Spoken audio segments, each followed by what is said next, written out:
இப்பொழுது நான் படிக்க போகிற பகுதியானது எபேசியர் 5:32. இந்த ரகசியம் பெரியது, நான் கிறிஸ்துவை பற்றியும் சபையை பற்றியும் சொல்லுகிறேன். இதில் என்ன ரகசியம் அப்படின்னு கேட்க முடியும். பாருங்க, மேல புருஷன் மனைவி பேசிட்டு வந்த பிற்பாடு தான் அநேக காரியங்களை அநேக முறை எல்லாரும் கேட்டிருப்பீங்க. அதை பேசிட்டு வந்த பிற்பாடு தான் இந்த ரகசியம் பெரியது, நான் கிறிஸ்துவை பற்றியும் சபையை பற்றியும் சொல்லுகிறேன்னு சொல்றார். சரி, ரகசியம்னா நம்ம கண்டுபிடிக்க முடியாது, வெளிப்படுத்தினா தான் கண்டுபிடிக்க முடியும். சரி, ஏதாவது நமக்கு தெரியுதா என்று பார்ப்போம். அப்போ ஆட்டுக்குட்டியானவருடைய மனைவியை வெளிப்படுத்தின விசேஷம் படிக்கும்போது யோவான்ட்ட இயேசுவானவர் காட்டுறதுக்காக கூப்பிடுறார். தூதன் தான் பேசிக்கிட்டு இருக்காங்க, அப்போ கூப்பிடுறாங்க.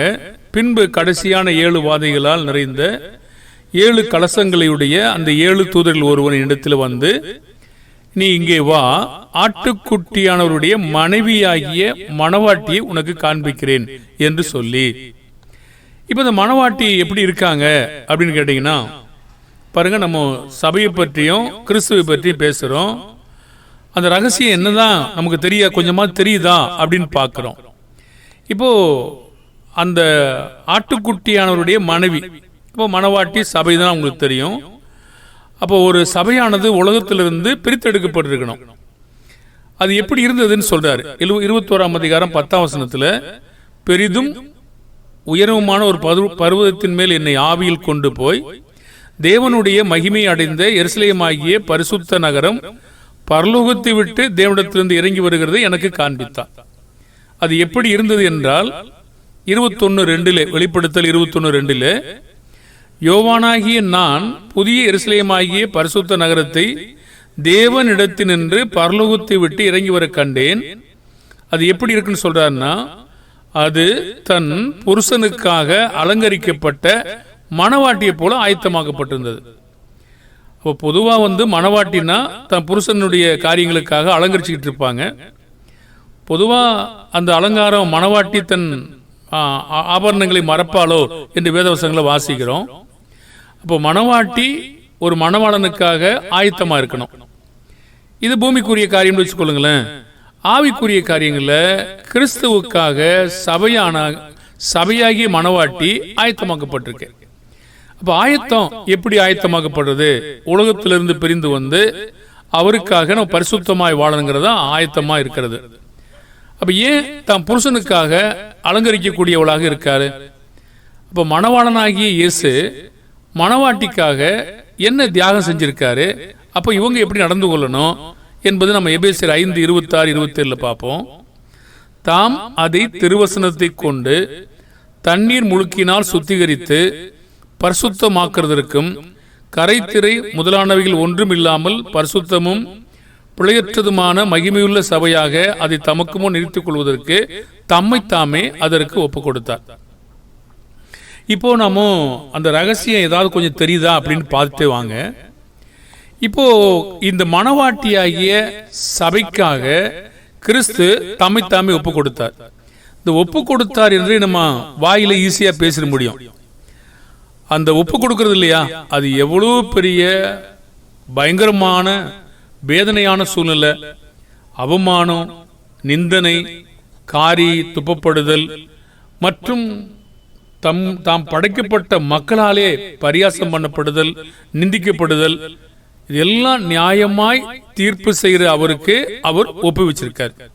இப்போ ஒப்புவித்தவன் இருந்தாங்க அப்படின்னு சொல்லி சும்மா சாதாரணமா இல்ல, தம்மைத்தாமே தாழ்த்தி தரித்திர நிலை அடைந்து ஒப்பு கொடுத்திருக்கார்.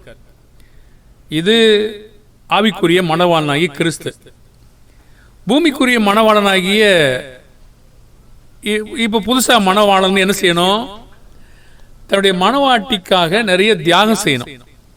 இதே மாடல் நம்ம எல்லாமே கிறிஸ்து சபை இப்படி ஒருத்தம் பார்க்கிறார். நீங்க எந்த மாடலை பார்த்தாலும் பாருங்க, கிறிஸ்து அன்பு கூர்ந்தது போல, நான் உங்களை நேசித்தது போல, இப்படி தலையா இருக்கிறது போல, இப்படி போல போலன்னு ஒரே அப்படியே ஒப்புமை இருந்துகிட்டே இருக்கும்.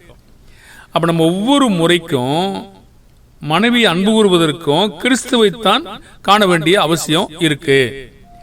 அவருடைய மாம்சத்திற்கும் எலும்புகளுக்கும் உரியவர்களாய் இருக்கிறோம். எபேசியர் 5:30 நாம் அவருடைய சரீரத்தின் அவயவங்களாயும் அவருடைய மாம்சத்திற்கும் அவருடைய எலும்புகளுக்கும் உரியவர்களாக இருக்கிறோம். என்ன நமக்கு விளங்குது? இது அவருடைய சரீரத்தின் அவயவங்கள் ஒருவேளை சபையினுடைய அவயவங்களா இருக்கும்னு சொல்லிக்கலாம். அவருடைய மாம்சத்திற்கும் அவருடைய எலும்புகளுக்கும் உரியவர்களாக இருக்கிறோம். இது என்ன விளங்குது நமக்கு? எனக்கு கண்டிப்பா விளங்கல. ஏன்னா நாமும் அவருடைய மாம்சத்திற்கும் அவருடைய எலும்புகளுக்கும் உரியவர்களாக இருக்கிறோம். இது தூரமா பேசணும். அப்ப இவர் எப்படி வாங்கியிருக்காருன்னு கேட்டீங்கன்னா 1 கொரிந்தியர் 7:22 நாம் கிறிஸ்துவனுடைய அடிமையாக இருக்கத்தக்கதாக அவர் நமக்கு கிரயம் கொடுத்திருக்கார். என்ன கொடுத்திருக்காரு? ரத்தம். அது மட்டும் வெறும் ரத்தம் நினைக்க கூடாதுங்க. குற்றமில்லாத மாசற்ற ஆட்டுக்குட்டியின் வெளியேறப்பட்ட ரத்தம். அது பரிசுத்தர், பாவங்களுக்கு விலகினவர், இப்படி வரிசையா கோர்த்துக்கிட்டே நிறைய போகலாம்.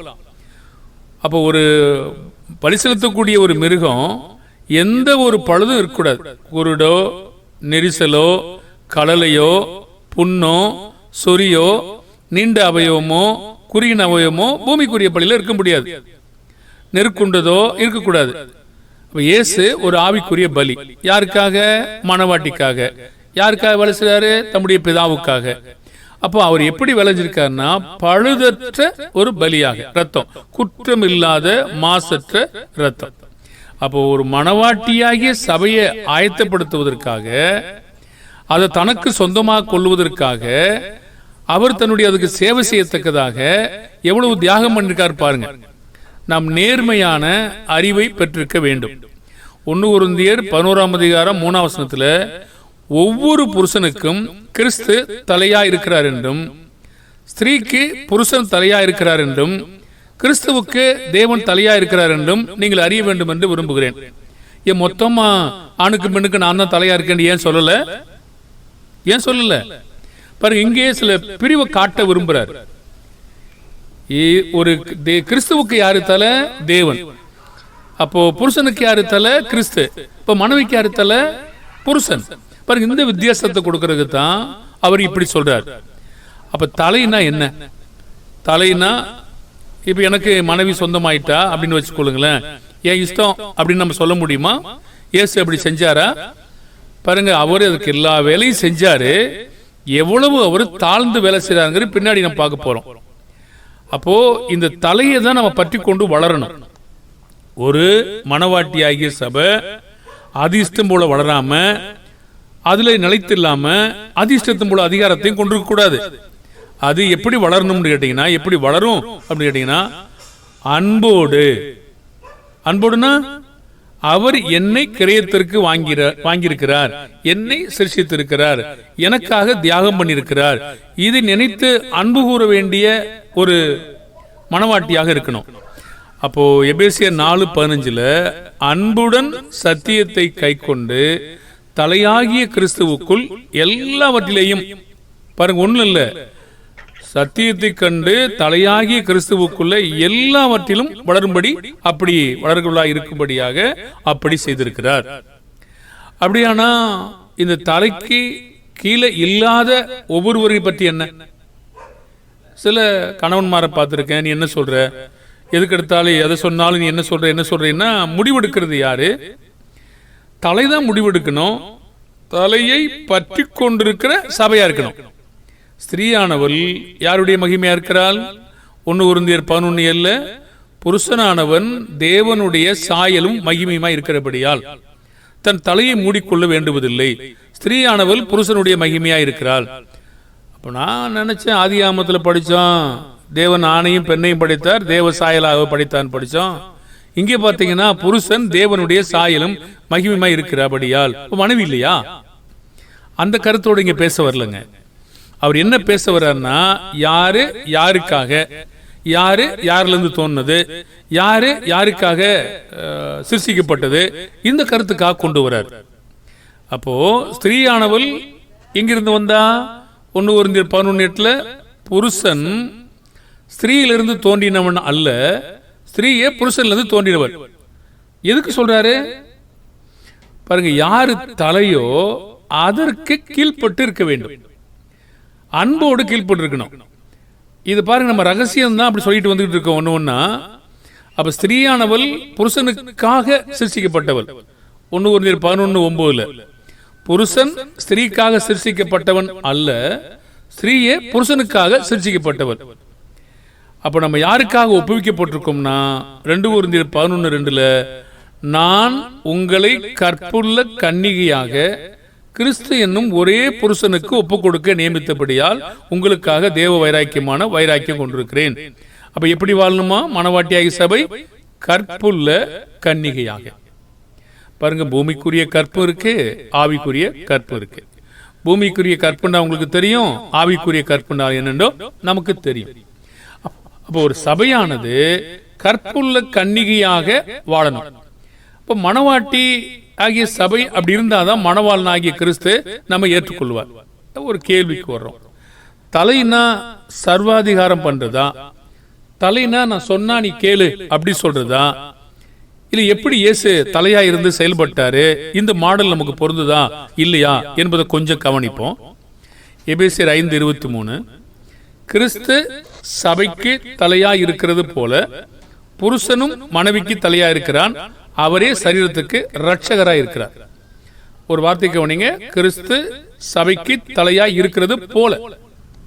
இந்த போல என்ற வார்த்தையை மறந்துடவே கூடாது, என் இஷ்டப்படி எதையும் செஞ்சிடக்கூடாது.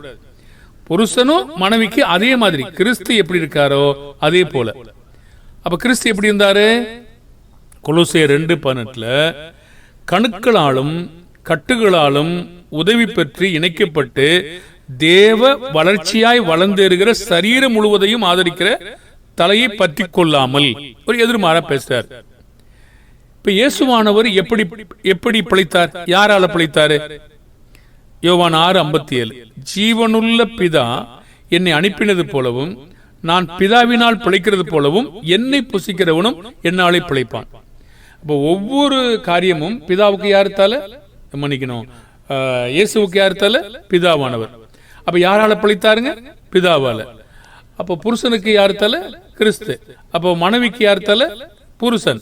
எப்படி பிழைக்கணும் பாருங்க. அப்ப மணவாளனின் மாதிரி தன்னுடைய மணவாட்டியை ஆதாயப்படுத்த ஒரு சர்வாதிகாரியாக அல்ல, எப்படி இயேசு தரித்திரமானாரோ, எப்படி சேவை செய்தாரோ, எப்படி தியாகம் பண்ணினாரோ, எப்படி அன்போடு நடத்தி காத்து கொண்டிருக்கிறாரோ அதே போல இருக்கணும். அதான் தலை.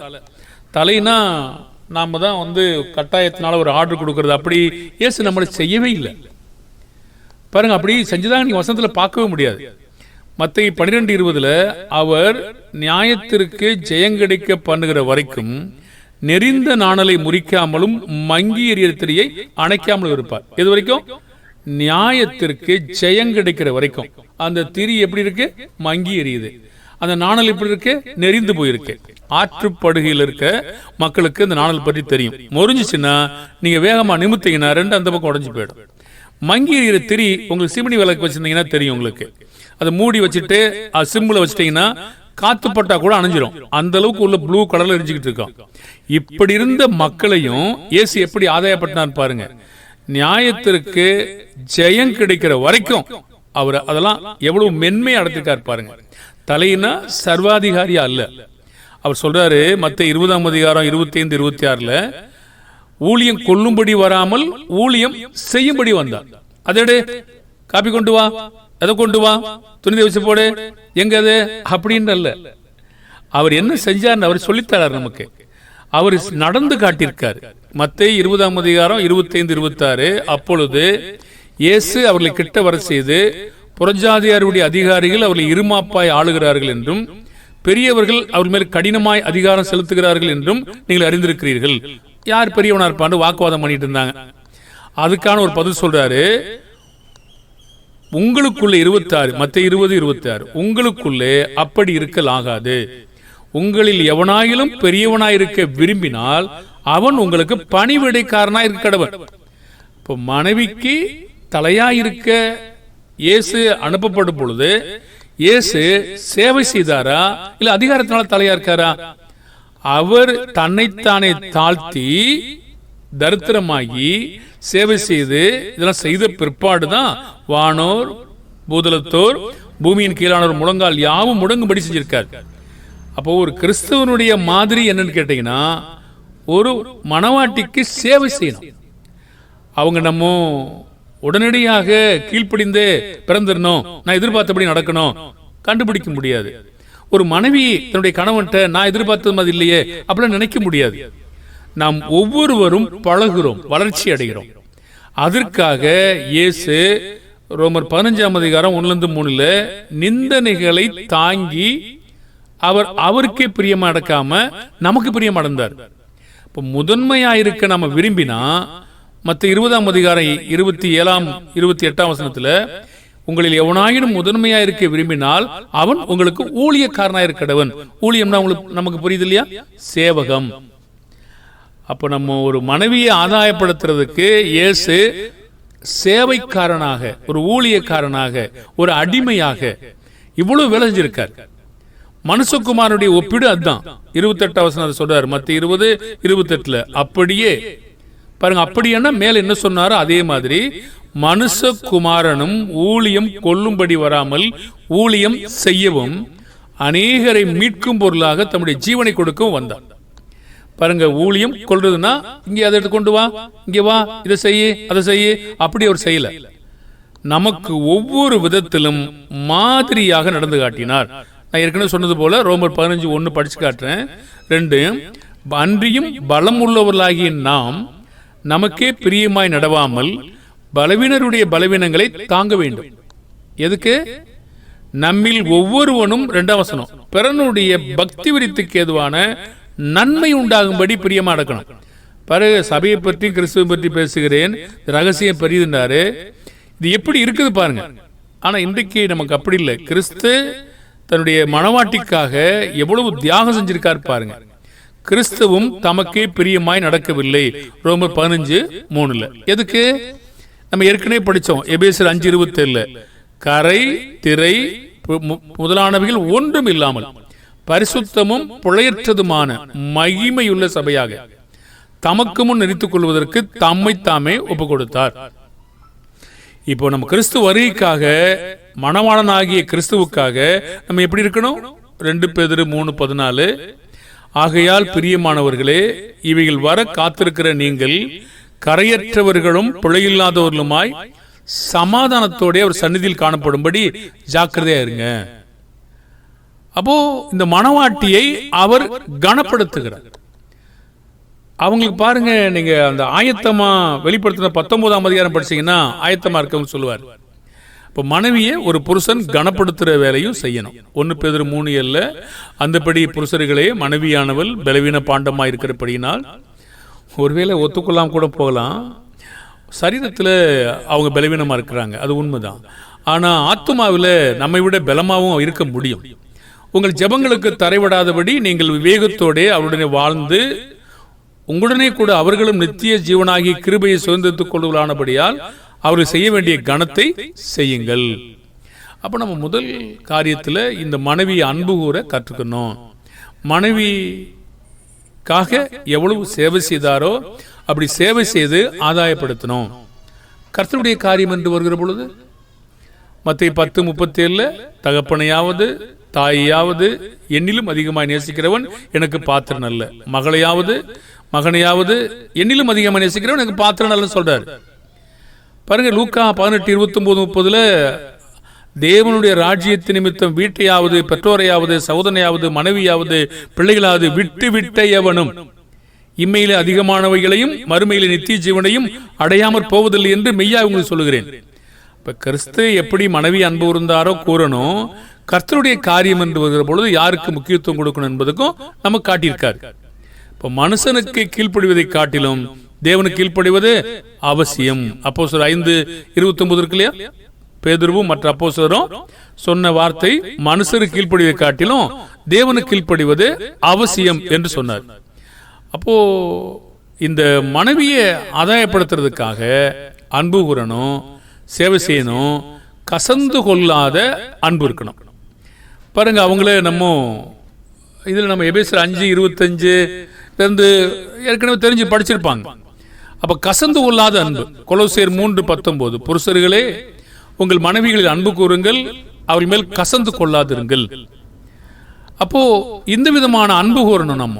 நம்ம பிதாவாகிய தேவன் இயேசு கிறிஸ்துவை அனுப்பின பொழுது நம்மிடத்தில் அன்பு கூர்ந்து நம்ம என்ன செய்தார் என்றால், வெளிப்படுத்தல் 1:6 நம்மிடத்தில் அன்பு கூர்ந்து தமது இரத்தத்தினாலே நம்முடைய பாவங்களை கழுவி நம்முடைய பிதாவாகிய தேவனுக்கு முன்பாக நம்மை ராஜாக்களும் ஆசாரியலுமாக்கின அவருக்கு மகிமை வல்லமையும் என்றென்றைக்கும் உண்டாயிருப்பதாக சொன்னார். அப்ப சுத்திகரிக்கும் அன்பு, உலகத்தை விட்டு பிரித்தெடுக்கும் அன்பு, தன்னுடைய சபைக்காக பாடுபடும் அன்பு. நம்ம எபேசியர் 6:26-27 ஏற்கனவே படிச்சிட்டோம். அது மாத்திரமல்ல, தன் மனைவிக்காக, மனவாட்டியாகிய சபைக்காக தரித்திரராகும் அன்பு. 2 கொரிந்தியர் 8:9 நம்முடைய கர்த்தராகிய இயேசு கிறிஸ்துவின் கிருபையை அறிந்திருக்கிறீர்களே, அவர் ஐஸ்வர்யம் உள்ளவராயிருந்தும் நீங்களுடைய தரித்திரத்தினாலே ஐஸ்வர்யவங்களாகும்படி உங்கள் நிமித்தம் தரித்திரரானாரே. அப்ப இயேசு தரித்திரரான ஒரு அன்பு வந்திருக்காரு. தன் மனைவிக்காக சேவை ஊழியம் செய்யும் அன்பு, அந்த விதமான அன்பு. தன் மனைவிக்காக பணிவிடை செய்யும் அன்பு, தன் மனைவிக்காக தம்மை தாமே வெறுமையாக்கின அன்பு. கிறிஸ்து இயேசுவிலிருந்து சிந்திய உங்களிலும் இருக்கடவுது. பிலிப்பியர் 2:5-8 வரைக்கும் இருக்கு இல்லைங்களா? தேவனுடைய ரூபமாயிருந்தும் தேவனுக்கு சமமாயிருப்பதை கொள்ளையாடின பொருளாக எண்ணாமல் தம்மை தாமே வெறுமையாக்கி அடிமையின் ரூபம் எடுத்து மனுஷ சாயலானார், சகோதரருக்கு ஒப்பாக ஆனார். தன் மனவாட்டிக்காக எல்லா விதத்திலும் பாவம் இல்லாமல் மாதிரியாக வாழ்ந்து காட்டின அன்பு. எபிரேயர் 7:26 முன்னாடி சொல்லியிருக்கோம். பரிசுத்தரும் குற்றமற்றவரும் மாசில்லாதவரும் பாவிகளுக்கு விலகினவரும் வானங்களில் உயர்ந்தவருமாயிருக்கிற இவ்விதமான பிரதான ஆசாரியரே நமக்கு ஏற்றவராயிருக்கிறார் எல்லா விதத்திலும். எபிரேயர் 4:15 பார்த்தீங்கன்னா, நம்மை போல சோதிக்கப்பட்டு பாவம் இல்லாதவராக இருக்கிறார். தன் மனவாட்டிக்காக எல்லாவற்றையும் சகித்து நியாயாதிபதியாக நடந்து ஒரு இந்த பூமியில வந்த பொழுது தீர்ப்பு செய்யாத ரட்சிக்கிற அன்பு கொண்டவராயிருந்தார். யோவான் 12:47-48 படிச்சோம்னா, நான் உலகத்தை நியாயந்திருக்க வராமல் ரட்சிக்க வந்தேன்னு சொன்னார். அப்ப ரட்சிக்கும்படியான ஒரு அன்பு இருந்தது. அறியாமல் செய்கிற பாவத்தை மன்னிக்கிற அன்பு. அந்த மன்னிக்கிற அன்பு இருக்கு இல்லையா, அது ரொம்ப முக்கியம். சிலுவையில் அவர் இருக்கும் பொழுது, பிதாவே இவர்கள் தாங்கள் செய்கிறது என்று மன்னியும், தாங்கள் செய்கிறது இன்னதென்று அறியாதிருக்கிறார்கள் சொன்னார். அவர் அறிந்திருப்பாரானால் மகிமையின் கர்த்தரை சிலுவையில் அறைய மாட்டார் சொல்லி கொரிந்து புத்தகத்தில் வாசிக்கிறோம். அப்படியானால் நாம் லூக்கா 23:34 அதாவது பிதாவே மன்னியும் என்று சொன்னார். அப்போ மன்னிக்கணும். எப்படி மன்னிக்கணும்? நானே எனக்கு விருப்பமான மன்னிப்பேன், விருப்பம்லாம் மன்னிக்க மாட்டேன். அப்படியா? மன்னிப்பு கேட்டா மன்னிப்பேன், மன்னிப்பு கேட்கலாம் மன்னிக்க மாட்டேன். அப்படியா? இயேசு அந்த சிலுவையில் தூங்கிட்டு இருக்கும்போது நீங்களா மன்னிப்பு கேட்டாதே மன்னிப்புன்னு சொன்னாரா? அவங்களுக்கு ஒரு விதிமுறை இருக்குதுங்க. அவங்களுக்கு மன்னிக்கப்படணும்னா அவங்க மனம் திரும்பினாதான் மன்னிக்கப்படுவாங்க. நம்முடைய பாகம் என்ன? இயேசு சிலுவையில் இருக்கும்போது நீங்களாம் மனம் திரும்புங்க, அப்பதான் உங்களை மன்னிப்புன்னு சொன்னாரா? அப்படி சொன்னல. பிதாவே இவர்களை மன்னியும், தாங்கள் செய்கிறது இன்னதென்று அறியாது இருக்கிறார்களே என்று சொன்னார் இல்லையா? நாம் இந்த மாதிரி அன்பு இருக்கணும்.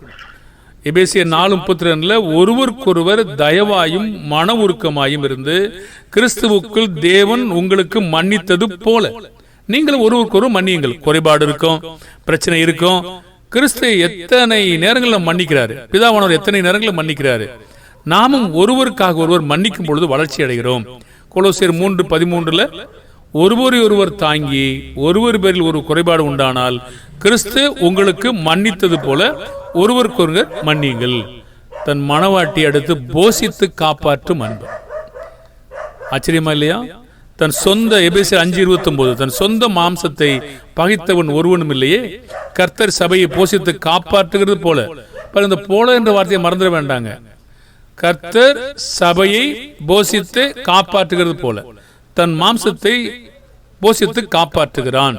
நெறிந்த நாணலை முறிக்காத அன்பு, மனவாட்டியை அலங்கரிக்கும் அன்பு. இப்படி நிறைய பேசிக்கிட்டே போக முடியும்.